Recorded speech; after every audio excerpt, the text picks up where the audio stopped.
quite some time.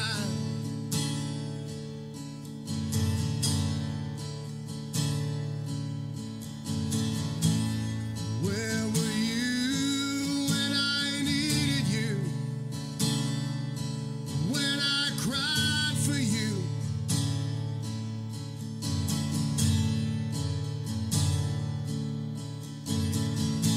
You turned away and left me standing, well, all alone, yeah.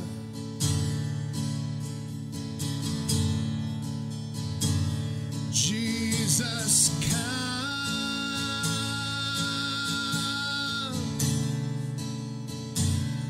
come, yeah.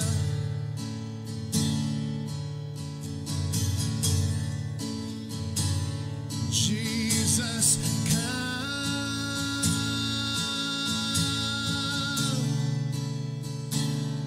come, yeah, yeah.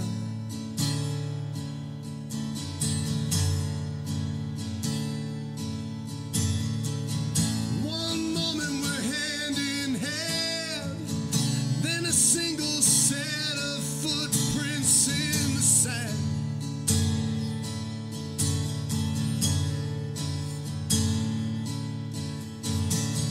Did you abandon me, or did you carry me? Was I too blind to see?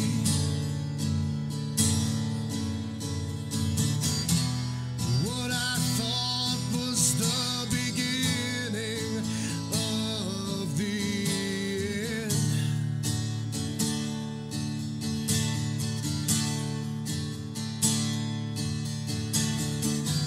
Turned out to be my father's perfect will for me.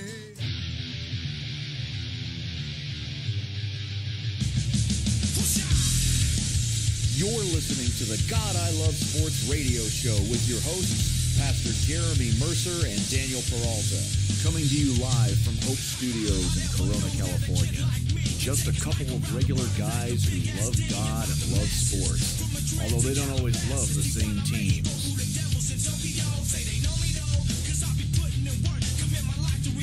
Bring your questions, bring your takes, and bring your faith, because they will.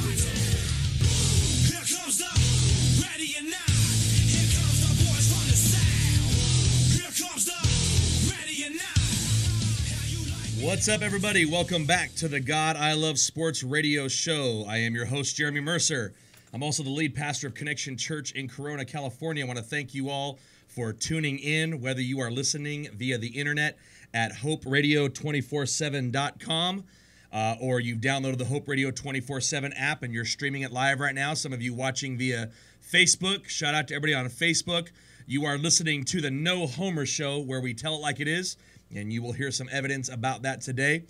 Call into the show today to 712-775-8984. Again, that number, 712-775-8984, and enter the code 205492. Again, code 205492. Let us know your thoughts, bring your opinions, bring your takes. You can also tweet us at God I Love Sports, and we'll try to get your calls on the air. Well, definitely we'll get your calls on the air. We'll get to your Facebook comments as best we can as well. But on today's show, the Major League Baseball season begins. The Angels' Shohei Ohtani Showtime debut happened over the weekend at the plate and yesterday on the mound. We'll talk about that, the Dodgers' slow start until last night, and why coming into this season I am concerned about the Dodgers. And that's where you're going to see that this is the No Homer Show. I'm rocking my Dodgers World Series hat right now. I'm a huge Dodgers fan, but I have concerns coming into this season. We'll talk about the shift in baseball and playing defense, for those of you that know about that. We'll talk about the Final Four, the championship game preview for tonight, the games that happened over the weekend. A huge upset over the weekend in college sports. And, of course, we'll end the show with our 2-minute drill. But right now, I have to say, happy birthday to God I Love Sports. Aha! This is the 1-year anniversary show today. Is it today? Today, That yeah. is The anniversary is actually April 3rd, but we're on a Monday, of course. There you go. So 1 year ago tomorrow. I but should have had on a Monday, cake for you. Well, hey, obviously I like cake, but with Easter over the weekend and what we ate, I think I'm good. I don't need any more cake. But it was 1 year ago, and I mean I knew it was getting Wow. close. Congratulations. Thanks, man, and congratulations to you because Yeah. when I first came on, I've seen a bunch more shows added to Hope Radio 24/7 since that time, and I was thinking about it over the week because, last week on Facebook, you get memories that pop up. True. And I had a few memories that pop up of the coming out of the meeting when we first said, yes, we're doing this show. And I went to the truck to drive home from the lunch meeting and made a video and jumped on, couldn't believe it. And, I kind of remembered the feeling I had, that excitement, like, oh my gosh. Yeah. And then the next day when we shot our demo and we were getting ready to shoot it, and I had Daniel Peralta with me. So shout out to my literally one-time co-host. We need to redo your intro too, by the way. Yeah, I've ever listened to ever say, hey, where's Daniel? Yeah, he's not. Hopefully he's coming back. There's rumors he might move him back to the area. Well, then we might not have to fix it. And the offer to have him back on, I said, still stands as long as he pays the fine. And so anyway, but had all those memories pop up, and I realized today's exactly the 1 year anniversary of the show. So to Sean and Hope Radio 24/7 and Hope Recovery Center, thank you so much for having us on the air. To all of our listeners who've listened and supported and call in and leave comments and shared the show and supported us, thank you all very much. And it's really hard to believe it's been a year. Yeah. But so we're still a baby. 1 year old, we're still a baby, and some shows, we have some messy diapers, but we'll get there eventually. So anyway, thank you everyone for your support of the show. It was a big weekend, of course, with Good Friday and Resurrection Sunday, and this is the God I Love Sports radio show. We are on Hope Radio. We said at the time that we started this show would be one of a kind, truly unique, because there's no other pastor that we know of that hosts a sports talk show. No. And that where you blend talk of sports and God. You get sports and entertainment, and things like that. So, but Easter weekend, of course, is a huge weekend for Christians, for the church. It used to be for the world, and it still is. I don't mean to laugh. You know what I mean, but you know what I mean? And so I part of my message on Good Friday was how so many people now don't know what it really stands for. And but it was great for us. We had a great day at our church Friday. I want to say thank you to everyone in my church who worked to put together this weekend, those that prepped the food for our dinner on Friday and served and set up and tore down as the safety team and just all of that. Everybody that put everything in, thank you so much. We had a great weekend at Connection Church this weekend, really 2 awesome services. And this is the No Homer Show where we tell it like it is. That doesn't just apply to sports. I'm honest, man, and we had a good weekend. Really 2 great services. I began a new series yesterday called Paradox, God Who Breaks the Rules. Ooh. Because most people don't think that God is a rule breaker. They think, oh no, God keeps the rules. God makes the rules. God keeps the rules. He expects you to keep the rules perfectly, and that's not really a proper understanding of who God is. So it's a really good series. So we invite you to come on out with us. We're having a water baptism service next Sunday, April 8th. So if you are a believer and you need to be baptized, contact my church at 951-737-2822. Again, that number 951-737-2822. Go to our website, connectcorona.com, and we'd be happy to talk to you about water baptism and fill you in on the information. And so that's next week. So it's just a lot of good things going on right now as our church as usual. Cool. How was your guys' weekend celebrating the Savior? It was awesome. It was awesome. Got to spend it with my mom and my brothers, and my kids came over. Went to Texas Roadhouse. Awesome. Okay, Texas Roadhouse. Church was amazing. Went to Good Friday service. Now, I saw you guys had Brian as worship leader, right? Yeah. Was he just as guest this weekend here for family? And Yeah. He was here with his whole family. He's down for a couple weeks. Oh, okay. So, from Tennessee. So it was nice to have him. Yeah. He was my very first worship leader I ever, Yeah. Even knew what Yeah. a worship leader was. Yeah. So it was cool. Yeah, he's definitely gifted and anointed to do that. So Yeah. that's great. Well, we're going to jump in here to our sports talk as we have today. Let me hit up one thing real quick. Was having a little bit of slow internet connection or something with the computer, so I'm sorry. Go ahead, Sean. Oh, I was going to say is my good friend from On-Site Computing, which sponsors the whole radio station, is working on all of our computers right now as we speak. Today, tomorrow. So by next week, they're going to be lightning fast. Oh, right on. Right on. Cool. Well, that was my laptop was doing it too. So anyway, so I just wanted to make sure I got it shared to my page also. But Cool. well, it was a big sports weekend as well. I mean, really a huge sports weekend as the sports calendar year goes. Yeah, the Super Bowl is probably the biggest, but you got certain other weekends, and this one was huge because you had two, of the biggest sporting events. The Final Four is one of the biggest. I mean, you've got the World Series, which takes place over, a week and a half to 2 weeks maybe. You've got the NBA Finals. Hockey finals aren't as big in America, of course. The Super Bowl is huge, but the Final Four is this weekend, was Saturday, the Final Four games, and tonight the championship game, and then you had the start of the Major League Baseball season, and so that's what we had going on. Fortunately, with Saturday, we have our Good Friday service at church, and then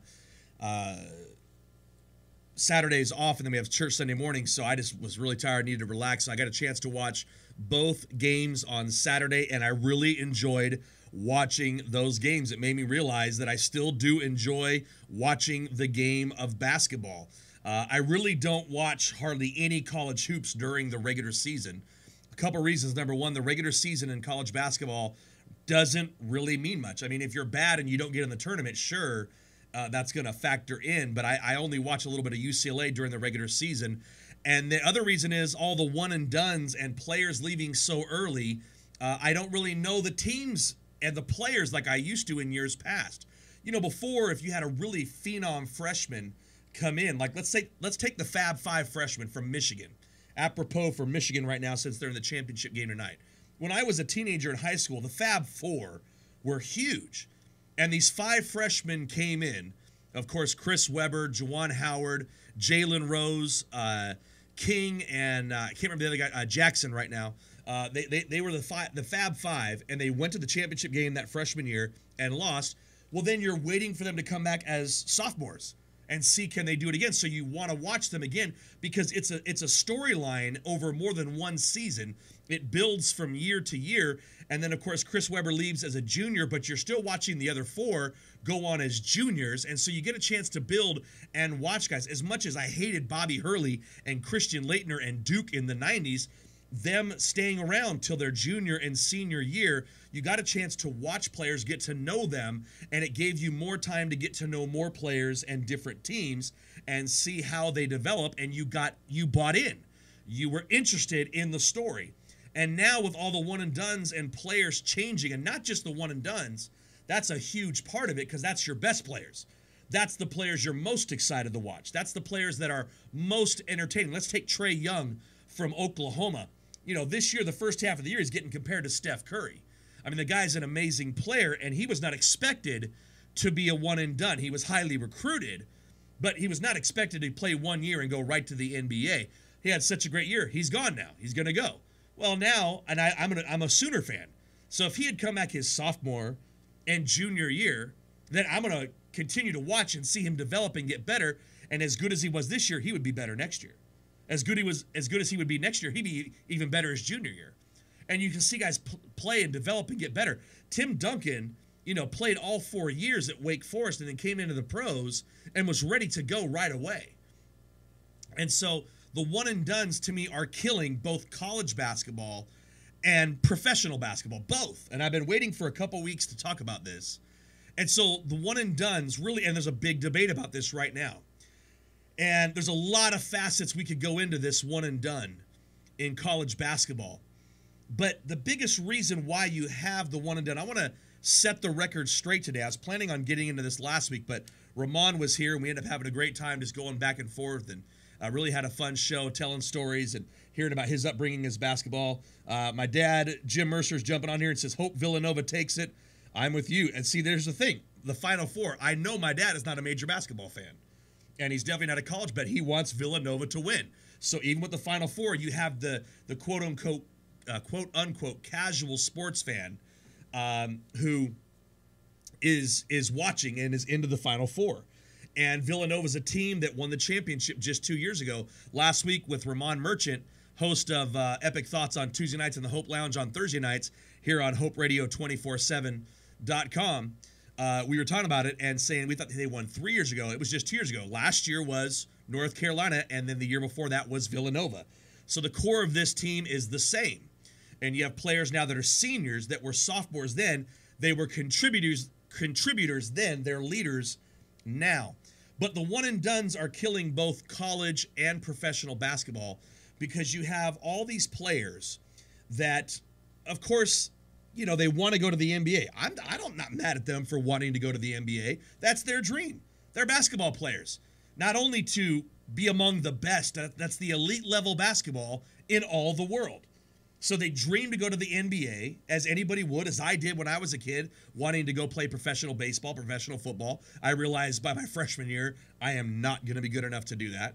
I just don't have the body makeup. I don't have the skill set. I was a pretty good athlete as a kid, but I got to that higher levels. I got cut my freshman baseball year, you know. And God had a different plan for my life, so he didn't lead me towards those things. But so, of course, these guys want to go play. And then the money. I mean, the money's a huge factor, but it's both. They want to be in the NBA, be in their dream spot, and then make all the money. Of course they want that. I don't blame them for that. But there is so much. Again, I posted a video over the week, and, you know, I really don't post a lot about politics anymore and social justice and those things because social media just is the worst platform to talk about this issue. I thought for a few years that you could have a meaningful dialogue on social media and share opinions and share thoughts. And as I tried to honestly engage, you know, not yell, but people you can't hear tone of voice. You can't see facial expressions. You can't tell whether people just thought I was angry. I thought other people were angry. I'm like, no, I'm honestly asking you. And you know what? No one's mind ever got changed. It always, and I mean always, devolved into an argument. And I would just pull out, and then other people who I don't even know are jumping in, and they're arguing, and I'm like, this is not helpful. And I honestly think it is part of the anger in our nation, the social civil war that I think we're having right now. And so this one-and-done issue really, to me, is pretty simple. But, of course, it's become racial. And I'm a white guy. So, you know, whether you think my opinion is discounted because I'm white or not, that's up to you.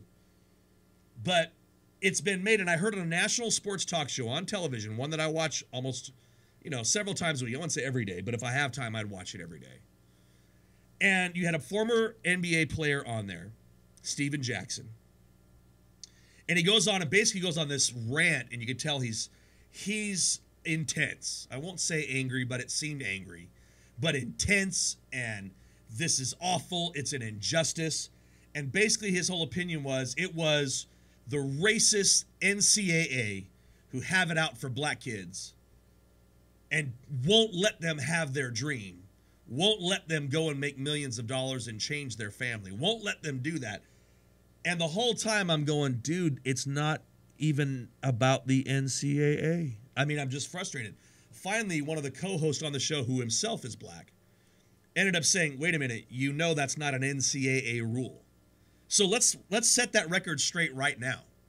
And listen, I've known this for a long time, but I heard it in a leadership podcast a couple weeks ago, and they articulated it so succinctly and so clearly that it's the best way to understand it. Without facts, all you're left with is an emotional argument. And all I see us having in America right now is emotional arguments. And when it's all emotion, whatever side you're on, whatever emotions you feel, you're just going to get angrier and more emotional and argue more out of emotion with no facts, no truth, no reality, no logic, no reason. We need facts. So I posted a video about the gun debate because I am not an NRA member. I do not own a gun. I have never owned a gun. My father has never owned a gun. I didn't grow up in a house that we went hunting or that we went to the range and shot, and I'm not putting that down by any means. Okay, I believe in the Second Amendment because I'm thankful I live in a country that has our Constitution. And the reason we're so messed up is because we don't live according to the Constitution anymore. Okay? And so I posted this video just about facts about guns. Because I hear, let's take the phrase, military-style weapon. These rifles, the AR-15 is a military-style weapon. It's not. Okay, it's not. It's a rifle. like many other rifles. It just looks cool. They made it look like a military rifle because they knew people would want to buy it. How many people go buy a car because it looks cool? How many go on the lot and say, find me the ugliest thing? The only people that do that are Prius owners because they're trying to get gas mileage, even though the thing looks like, looks like what it does. But you get it. You're not getting it for looks. You're getting it for gas mileage. But when I go buy a vehicle, I want to like how it looks. I bought my truck because I think it looks good. I think it's the best performing truck as well. But I like how it looks. Sean, you bought a new truck recently. I'm sure you like the way your truck looks. Well, it's also the best truck, so you know. Not really because you don't have a Ford. All right. But I'm sure you like how it looks, right? Yes. I'm assuming, Sean, that you married Stacy in part, not saying totally, not saying in the majority, but in large part because you like how she looks. And I thought she had money, I tell her that all the time. So most people, like that factor. I married my wife, not totally, because it was not the most important thing to me, but it had to be there, that I had to like how she looked. Now, my wife obviously didn't marry for that reason. So people say, how did you know my wife? I say anointing. That's basically it. All I had was God. I had God and humor. That was my game, man. God and humor. If I didn't have God and humor, I would be single today. So anyway, so people made this gun because it looks cool. And they knew if we make it look cool, more people want to buy it. But it's not a military-grade weapon. They have M4s, fully automatic weapons. I have heard several news reports on TV where they say things like, and I'm making a point here getting back to the one and done. I'm not trying to make a political rant. I'm trying to make a point about the one and done. And so I've heard them actually say the phrase, full semi-automatic. That's like saying, I'm skinny fat guy. Like, you can't have full and semi-automatic. You cannot be skinny and fat at the same time. You know what I'm saying? True. The tall, short person. I mean, the ugly, pretty person. It doesn't work. And so you're either fully automatic or semi-automatic. And so they said, well, why do we even have to have semi-automatic weapons? Well, most of our weapons are, every handgun's semi-automatic. You pull the trigger, one shot. Pull the trigger, one shot. And so I posted this video simply to say, whatever side of the debate you're on, it's America. You can have your opinion. Just please give an informed opinion. Not an irrational, emotional decision, because the other side that doesn't have facts says, well, you want to see kids die? Yes, you got me. Motive exposed. We all want to see kids die. Come on, it's ridiculous. But all you're left with is emotion and irrationality when you don't have facts. This one and done rule in the NCAA is not about the NCAA. It's an NBA rule. And here's why the NBA several years ago, 10, 12 years ago now, put in the rule. Because there started to be a trend more and more and more for kids who had great potential, great high school basketball players, great athleticism, great skills, were starting to come to the NBA right out of high school. Back in the day, you had a few players, a very chosen special few. Moses Malone, straight to the NBA, Hall of Famer. LeBron James, and he's probably one of the ones that started leading kids more, straight to the NBA. Kobe Bryant, straight to the NBA. Kobe, as a rookie, stunk. I mean, he was airball city. But he had the talent, and so you couldn't pass up the talent. So teams that had the top draft picks were having to choose guys who's had a higher ceiling, but they really weren't ready for the NBA. But they couldn't pass on the talent maybe 3, 4, and 5 years from now, so they were drafting them. But what happened is the game in the NBA drastically declined. The skill level dramatically declined. You were not having fundamental basketball.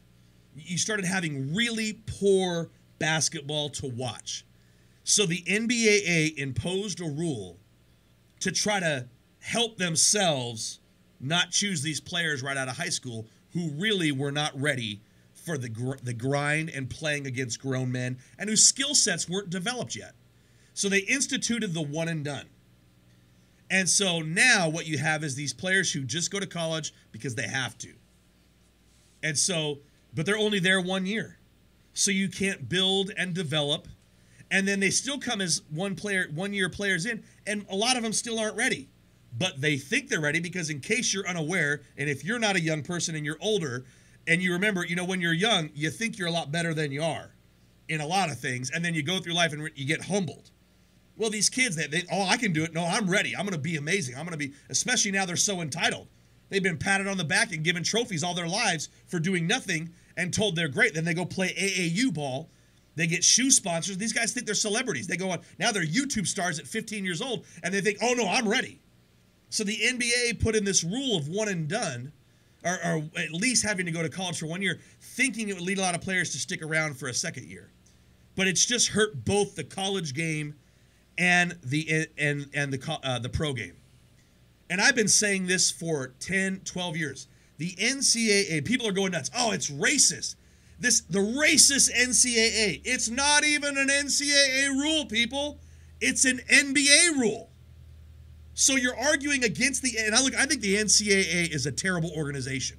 I think they're corrupt like crazy. I think they get money. I think the system is so bad. I want a different ruling body other than the NCAA to govern college sports. I'm not arguing for the NCAA. I'm arguing for truth. It's not an NCAA rule. It's not racism. The NBA, who no one claims the NBA is racist, okay, it's the most progressive league in professional sports, all right? It's the most political league.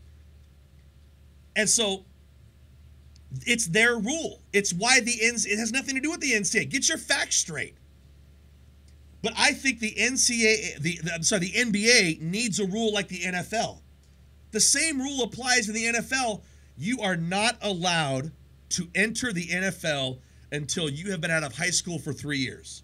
So if you redshirt your freshman year, which means you don't play, but you attend school and you get involved in the program, you can come out after your sophomore year. If you begin playing right away as a true freshman, meaning right out of high school, then you can come in after your junior year, but not before. It's because in the NFL, you're playing against big old grown men.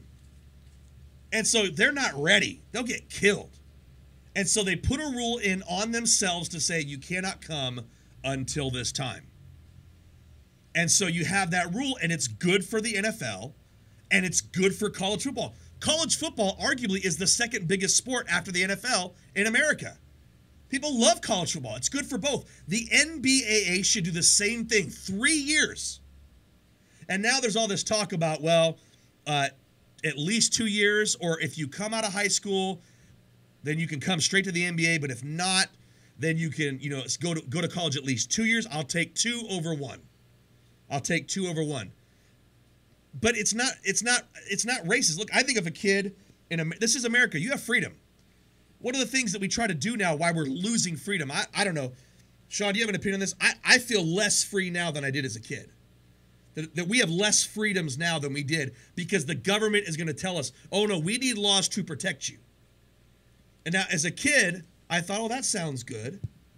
I remember when the helmet law got imposed in California as a kid. Oh, yeah. Teenager. And I thought, well, that's good. You know what? Wearing a helmet, whoop-de-doo. But as the years have gone by and more of those laws have been imposed, I realized, oh, government just has more power and we have less freedom. Mm. And so, honestly, this is going to sound harsh and completely unpastoral and unloving and how Christ-like. But if someone wants to go ride a motorcycle and put themselves at risk, that should be their choice. It's America. It's freedom. Yeah. They're not going to hurt somebody else by doing that.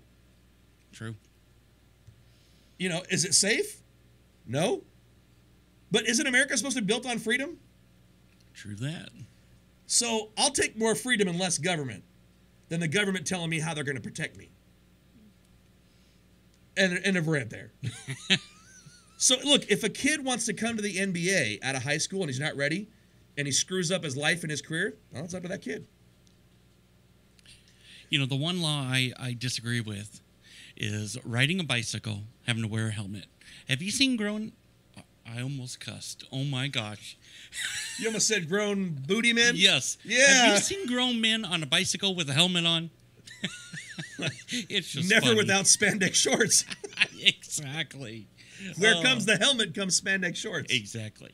No, I hate that one too. I hate it for kids. Yeah. You know, I mean, kids now we're so protected. These kids can't handle anything. You know, bumps and bruises, even a broken arm is not going to kill your kid. We grew up doing this. Remember? I don't want to go off on this rant because I really could go. Yeah. And I'm trying to stay to the topic today. But if a kid wants to go and mess his life up because he's not ready and was too prideful or had bad advisement around him, sorry. But that's his freedom. I want to give him the choice. But why does the NBA have to give the freedom to the kids? Can't the NBA have the freedom as an organization to say this is bad for business? And what's best for our business is to wait till these kids develop in college for 2 to 3 years and then come into the game more mature, more having their skills develop, learning how to play as a team. Why can't the NBA say this is bad for the NBA should have the freedom to say, hey, it has nothing to do with racism. It's what's best for business. What are they saying? Right now, it's one and done. It's you have to go to college for at least 1 year, or you go overseas, but you cannot come into college. You can't come into the NBA straight out of high school. That's the rule now from the NBA. And why does the NBA say that? Because of business reasons? Yeah, because again, that's what I said a few minutes ago. Yeah, because several years ago, the NBAA was drafting all these kids, and they were, you're bad, and your best chance of getting better in the NBA is to draft kids. So the 76ers, who now are in the playoffs, have been drafting, have basically had the worst franchise for the last 7 years. Because you're trying to get that elite player. You're trying to get this franchise-changing player. Look at the Cleveland Cavaliers were awful before they drafted LeBron James. And then he leaves, and they're awful again. They get him back, and they're in the finals again. That's how it is in the NBA. Yeah. And so it's not just good to have a top pick. You're trying to get a top pick when you have an elite player out there to get who could change the nature of your franchise. Magic Johnson comes out last year and says, Lonzo Ball is the face of the franchise. He's trying to say he's going to change our franchise. Well, that's not what's happening. But they're always looking for that. And so the NBA was drafting all these players, and these kids were bust year after year. They had them for 2, 3. These kids weren't ready yet. You know, it's like trying to go. There's a reason why the baseball has minor leagues. The number one draft picks oftentimes do not go straight to the majors. In fact, the vast majority of the time, they don't go to the majors. They spend at least a year or two in the minors, sometimes 3 and 4 years in the minors before they come up. Everyone develops at different rates, different paces. It just depends on when things click. Sometimes it's physical, sometimes it's mental, sometimes it's both. And so the NBA put a rule in on itself because it was killing their game. The game was bad. And so it's still bad. And so they think because ratings are good for different reasons that it's better now. But the one and done is killing both pro and college basketball. Makes sense. The NFL has a rule, no less than, and the NFL is healthy, losing some of it for different reasons. And college football is healthy. It's better for both.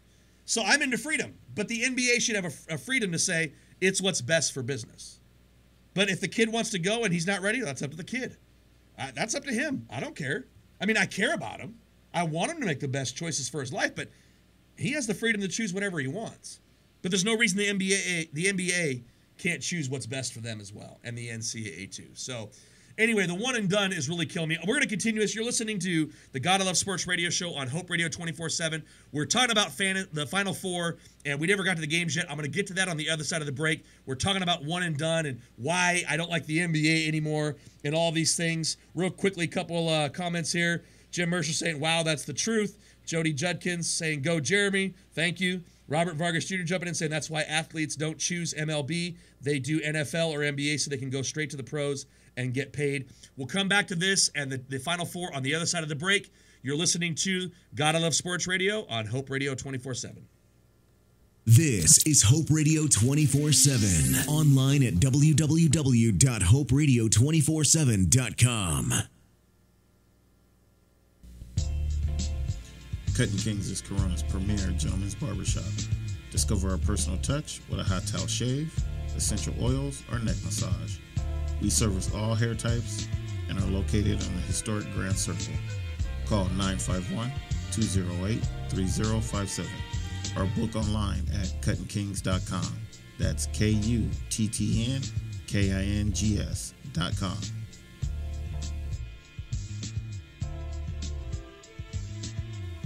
Creative by Design is a comprehensive marketing company offering award-winning design and service since 1996. From your logo and brochures to your website or the branded pens you leave behind, we make sure your marketing dollars work for you. Call us now at 951-226-5617 or visit us online at creativebydesign.net. You're listening to Hope Radio 24/7, where hope changes everything. Hi, this is Danielle Rivers. I'm an intern here at Hope Radio, and you're listening to Hope Radio 247.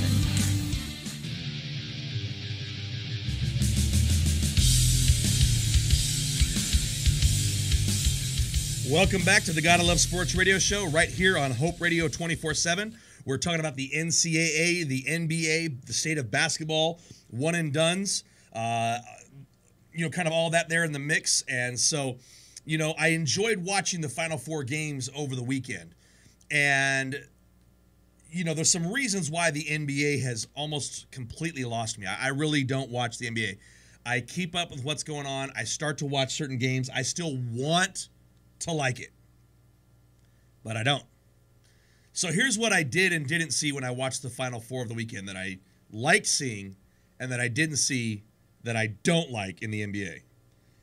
I did see defense. I don't see that in the NBAA. I keep saying the NBAA because I'm saying NCAA. The NCAA and the NBA, forgive me.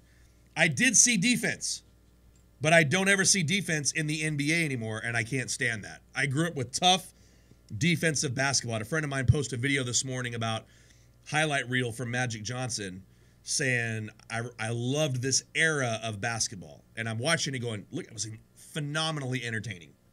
Phenomenally entertaining, right? Magic came out after, 1 year? 2 years most? Okay, and he was ready. He was ready. And the era of basketball back then was so different. And I'm thinking as I'm watching these highlight reels of Magic Johnson, how well he's playing, the amazing passes, I'm thinking, and that's back when they played defense. We don't even see that level of skill now, and they don't play defense now. All we see is guys go down, lay somebody to drive to the basket, and three-pointers all day long, no defense. Here's what I saw Saturday. Here's what I didn't see Saturday. On Saturday, watching the Final Four, I did not see flopping. When I watch the NBA, all I do is see flopping. I can't stand flopping. I was raised by Jim Mercer. Suck it up. Be tough. Take it like a man. Stand there and make someone knock you down. Don't flop to the ground trying to deceive the referee into giving you a penalty, a foul call, I should say. And I did not see flopping on Saturday, and I enjoyed it. I did see team basketball. I didn't see so much isolation basketball like I do in the NBA a lot of times. I did not see complaining and whining about the refs like all I see in the NBA. Example, Kevin Durant over the weekend getting kicked out of his 5th game of the year. Ejected from his 5th game of this season alone, Kevin Durant. A play happened and he drove to the basket and he did not get the call. It wasn't that obvious of a call. Sure, if the ref, they could have called it. And all I've been to these players just whining and complaining, whining and complaining, whining and complaining about the refs. Listen, there's been complaining about the refs as long as there's ever been sports. But it's at a level now, it's this victimhood mentality. It's this, and the NBA is all over that. Victim mentality, these referees, something's got to be, and they're just complaining and complaining and complaining. You know what, man? Forgive me for saying this, but shut up and make the shot. Go to the basket. Be tough. So Kevin Durant completely stops playing.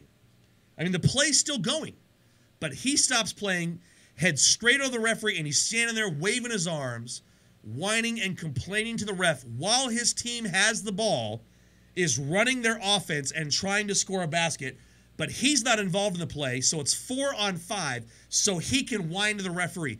He got 2 technicals and got ejected from his 5th game of the year. That That is his 5th ejection, which is more ejections in a season than everybody else in the last 30 years except for Rasheed Wallace. I said Rasheed Wallace. That's Kevin Durant acting like Rasheed Wallace. Kevin Durant a few years ago was the good guy in the NBA. I love this guy. I was all in on Kevin Durant. He's the one that gave the famous MVP speech to his mom. You the real MVP. And everyone had tears in their eyes. It was amazing. And he's turned into this petulant victim, whining, crying, complain. I mean, I can't stand it. So I don't like to cheer for guys like that. Character matters to me. If I think someone's got bad character, I don't usually cheer for them on the sports field unless there's something else about them I like. I didn't like a lot of things about Kobe Bryant off court, but on court, Kobe played tough. He played hard. He wanted to win. He would kill you. That's what I grew up playing. You know, competitive, hard, tough-nosed. So I liked that. I did not like Brett Favre at quarterback. I love Aaron Rodgers. I think Brett Favre was about himself. I think Aaron Rodgers is about the team. I didn't like Barry Bonds. I love Mike Trout. Okay? It's about who you are as a person. So when I see that, I don't like it. And he gets ejected all the time. And now there's all these things about, we need to replace all the these are the best referees in the game. What do you think, you're going to go to college and get better referees? You think you're going to go to AAU and get better referees? You think you're going to go off the streets and get better referees than these guys? It's ridiculous. Stop whining and play the game. And it was Kevin Durant's first game back after 2 weeks out with a rib injury, while other star players like Steph Curry and Klay Thompson are out and his team needs him. So what does he do in his first game back? He gets himself kicked out. But I didn't see whining and complaining in the college game, and I enjoyed it. I did see players listening to their coaches, unlike LeBron James, who gets his coaches run out of the league. I did not see political stances. I just saw basketball. And I had fun, and I could relax, and I could get a getaway somewhere, and I could watch the game. Let's get to the games themselves. The first game, Michigan against Loyola Chicago. Well, folks, Cinderella's dead. Cinderella is dead. Michigan beat Loyola Chicago 69-57, but it was a great, entertaining game to watch.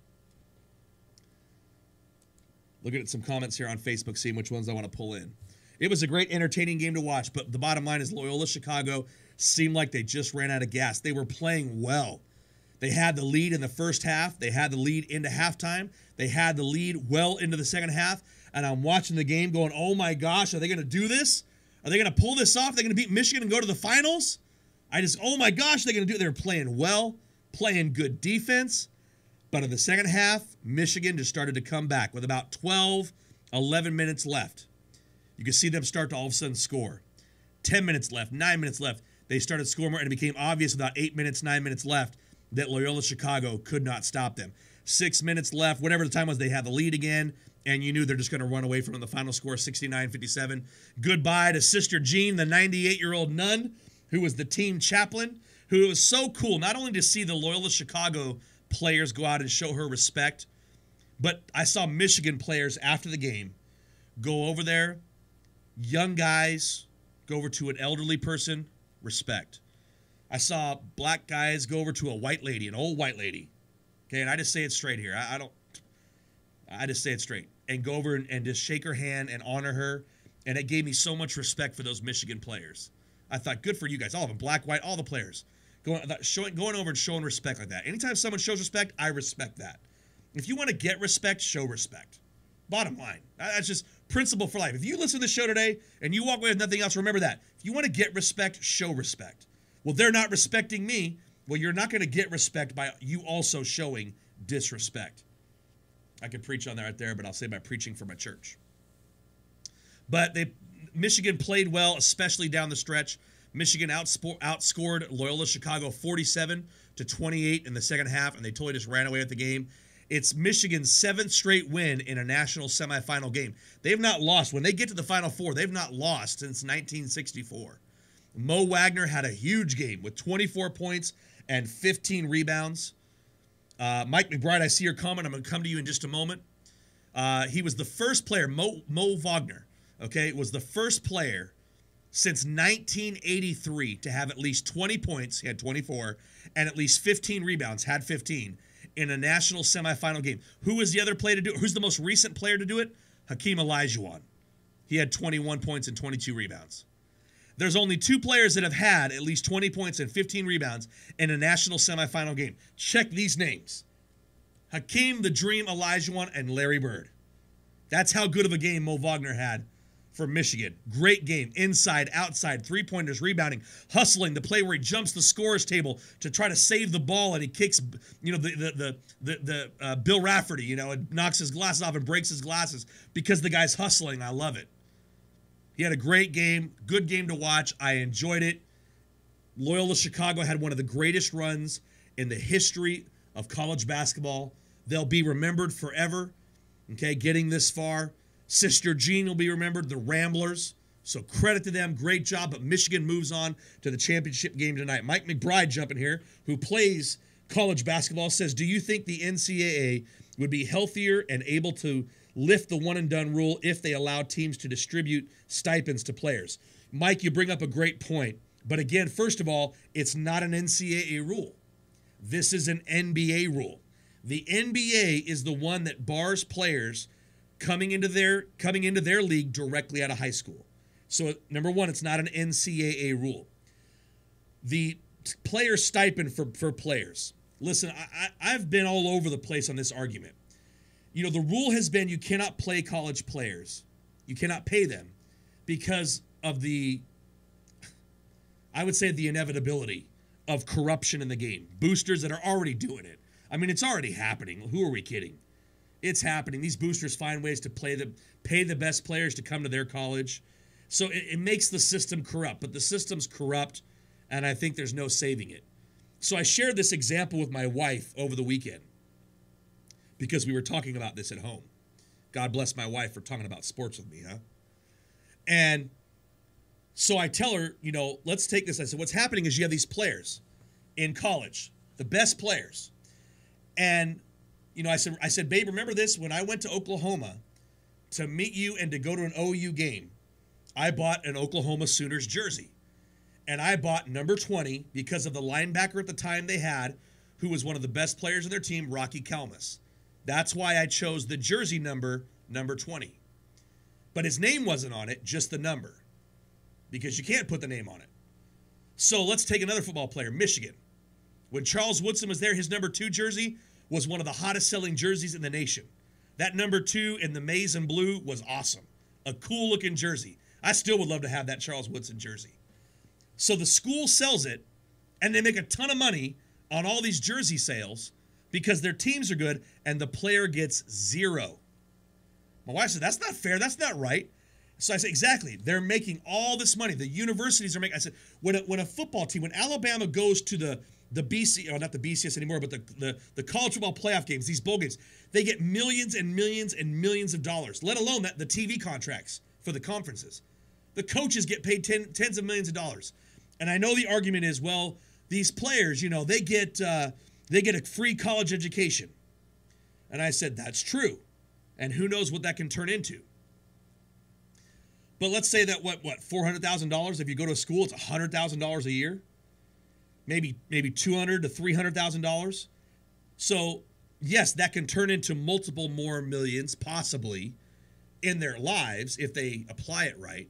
But the schools, the presidents, the coaches are making guaranteed millions, tens of millions of dollars off the backs of these kids while these kids have to work. And if you will listen to a study or listen to a schedule of a college athlete, and look, they're young. I'm not having all the sympathy in the world on them. But it's tough. And Mike, if you're still listening, jump back in with a comment about how hard it is to be a student athlete. Okay, to go to practices, to travel, get on planes. You're tired from being on a bus. Okay, you're eating who knows what kind of food. All right. Then you got to study. You got to take tests. You got to write your papers. You got to read your books. And then go to all your practices. Go to your weight training. Do all these things. Be at your team meetings. Study film. It's hard. What these kids do to make millions is hard. So I am more open now than I have ever been to players getting something. I don't know what. I don't know what the right answer is. But then you get this whole other political thing in the mix. And I'm sorry. Now, listen, if you're going to ask me straight up, choose one right now, I'm going to say I'm going to choose America, the American way, and I'm going to choose capitalism. Let the market decide. But what we have right now, Prop 9, I think that's what it's called, where everybody has to be equal. Fine, let's all be communists, everybody. It's not fair that all the basketball players and football players get something when the college girls volleyball team or field hockey team doesn't get the same. Well, sorry. No one cares about those sports. If those sports can't be sustained, maybe you shouldn't have. But they want to play. Let them play recreationally. You know, I wasn't good enough to play college ball, so you know what I did? I went to the park. I went to the gym. Who says we have to provide them with a sport? This is ridiculous. So if football can make money and basketball can make money, let them make money. But no, we got to, and the women have to be, it's not as fair. You know what? All this talk, I'm sorry, it's going to sound so wrong, but this is politically incorrect. Well, who says being politically correct was correct? Okay?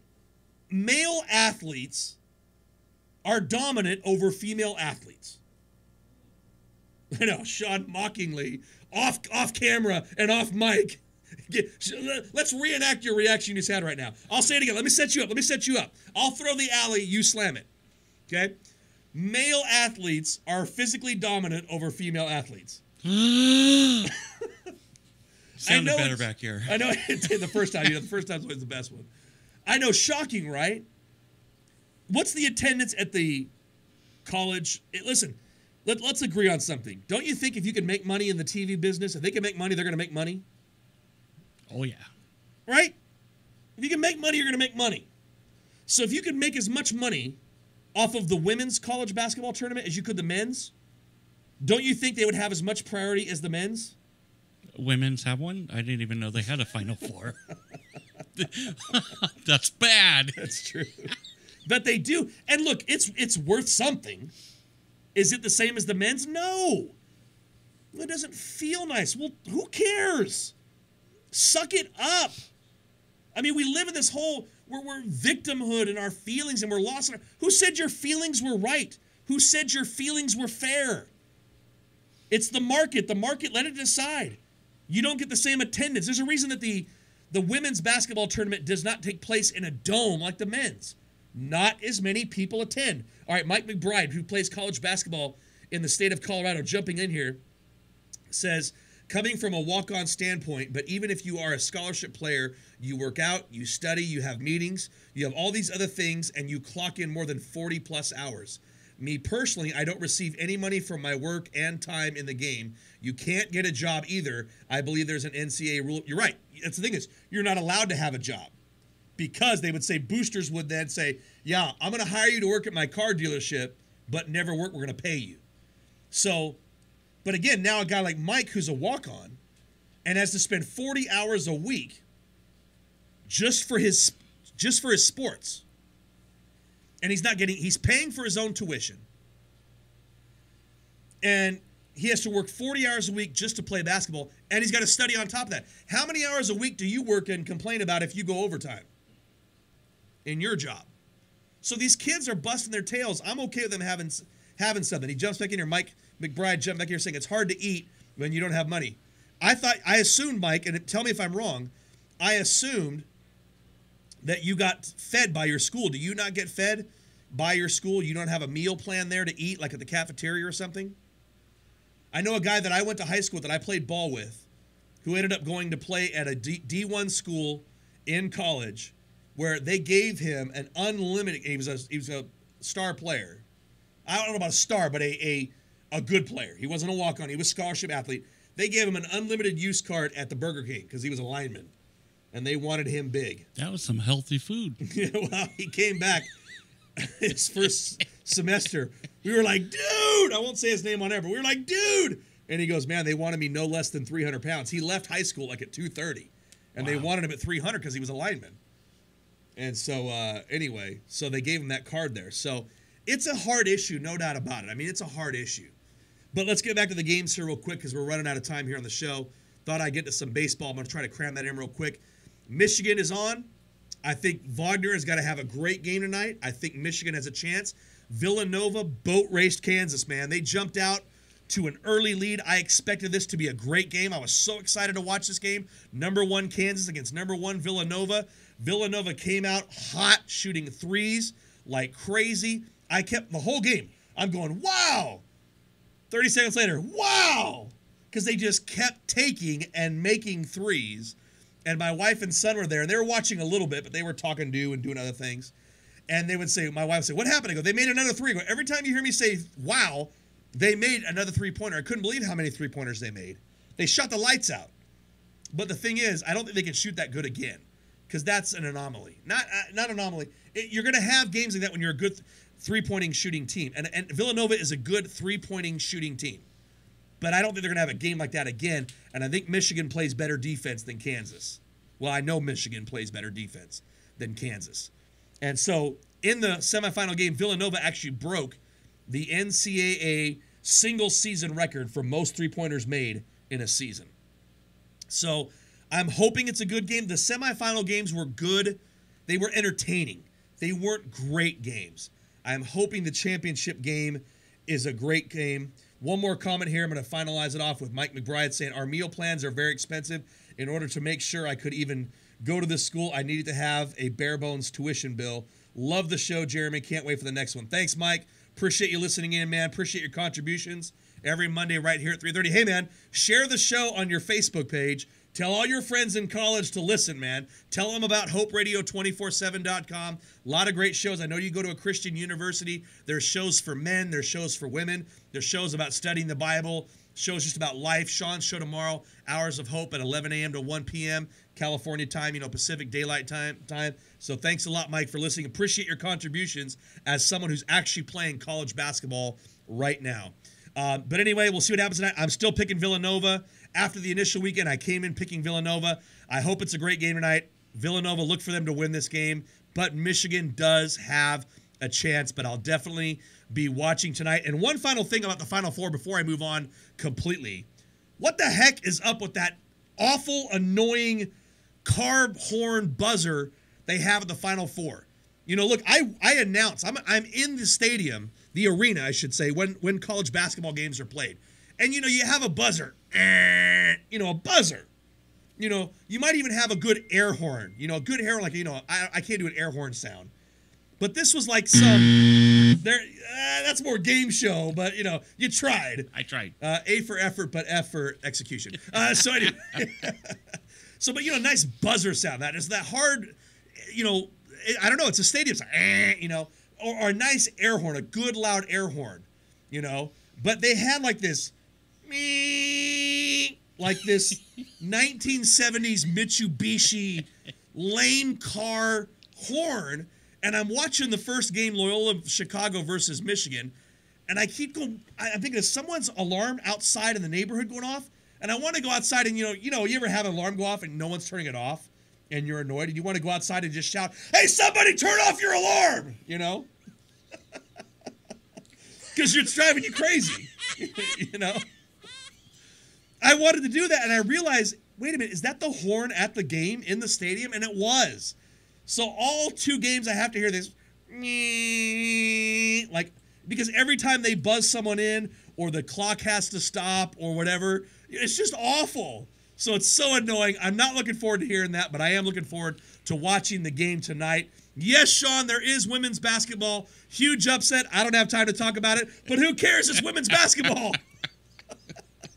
On to baseball. Something we do care about. Baseball started this weekend. The Dodgers got off to a slow start. Their offense got off to a slow start until last night. They beat the Giants 9-0. I got a chance to watch it last night and then this morning again when I woke up because I fell asleep last night after a busy Easter weekend. For me as a pastor, I was really tired. But it was great to see the Dodgers win, but they got off to a slow start. Listen, everybody, I'm going to say this real quick. I'm concerned about the Dodgers. Okay, I was coming in the season. They had a magical run last year, but that's the problem. It was a magical run. Okay? I think Cody Bellinger is going to have a good year. Is he going to hit 39 home runs again? I don't know. Oh, Jody Judkins saying, yay, baseball. I know, Jody. I'll get there. We're going to have a long time to talk about baseball, okay? Because I'm not going to talk NBA. So, anyway, so Cody Bell, Chris Taylor came out of nowhere. Can Chris Taylor be as good as he was last year? I don't know. I mean, I hope he is. I hope he does. I love the guy, but can Cody Bellinger do what he did last year? Puig had the best year of his career by far. Now, listen, watching last night's game, I loved what I saw out of Puig. If he keeps swinging like that, he swung on a 3-0 count and had a nice single to left field. Whoop-de-doo, Jeremy, a nice single. Yeah, he didn't swing out of his shoes. He had a nice, compact, good swing. He keeps swinging like that. Look out for Puig this year. But can he duplicate the success he had last year? By far his best professional baseball season since the first part of his rookie year. So we'll see how the Dodgers do. Angels, Shohei Ohtani made his debut over the weekend. Got a hit in his first at bat, but almost, I would say more importantly, how would he be as a pitcher while he's been hitting as well? He got the win yesterday, pitched 6 innings, struck out 6 batters, and got his first win in his first at bat. So it is definitely showtime for the Angels. I'm actually going to be going to the game this Wednesday against the Cleveland Indians and taking my wife, my son, and my cousin. I'm looking forward to seeing this Angels team. So Ian Kinsler's on the DL for the Angels. I'm disappointed about that. Trout already has his first home run of the season, so he's off to a good start. Trout being Trout, so that's the Angels. I do want to talk quickly about the shift in baseball. I watched, if you don't know what the shift is in baseball, a few years ago, all of a sudden, you had a lot of players who, players don't hit. I don't have time to go into this whole thing, man. Players don't hit the way they used to. They don't have the skill. And so now the shift is going on, and now a team actually bunted. I'm gonna link a Yahoo Sports story about the Minnesota Twins being upset at the Orioles to the God I Love Sports Facebook page. So go to our God I Love Sports Facebook page. Just search God I Love Sports. Go to the Hope Radio 24/7 page. All the shows are linked there. Like our page. I'll share the story from Yahoo about them getting mad. I'll have to come back to that next week because I don't want to get to our 2-minute drill, even though I got less than 30 seconds. It's Resurrection Weekend. John 11:25 says, Jesus said to her, I am the resurrection and the life. Whoever believes in me, though he die, yet he shall live. And so we don't have time for a call right there, so I don't know what that was. But listen, everybody, Jesus resurrected from the grave. That's not just a fantasy. That's not just something that, is a made-up myth. I have facts and evidence I can point you to. I can give you books, turn you onto resources. Happy to have a conversation. But the bottom line is Jesus proved who he said he was. The Son of God, the Savior of the world from our sins. There is no heaven without Jesus. There is no God the Father without Jesus. You have to believe in him. But I understand if you need some reasoning, it's not blind faith, everybody. It's true faith in Jesus Christ. Talk to Sean here at Hope Recovery Center. Come see me at my church, Connection Church in Corona. Go to our website, connectcorona.com. Whoever believes in Jesus, even though he might die in life, will live eternally. And Jesus died and gave his life to save you from your sins. So that's all I have today for on the God Love Sports Show. Man, I wish I had more time. But we will be back next Monday here at 3:30 p.m. Pacific Daylight Savings Time. Join us, share the show. We're 1 year old, everybody. On to year 2. God bless.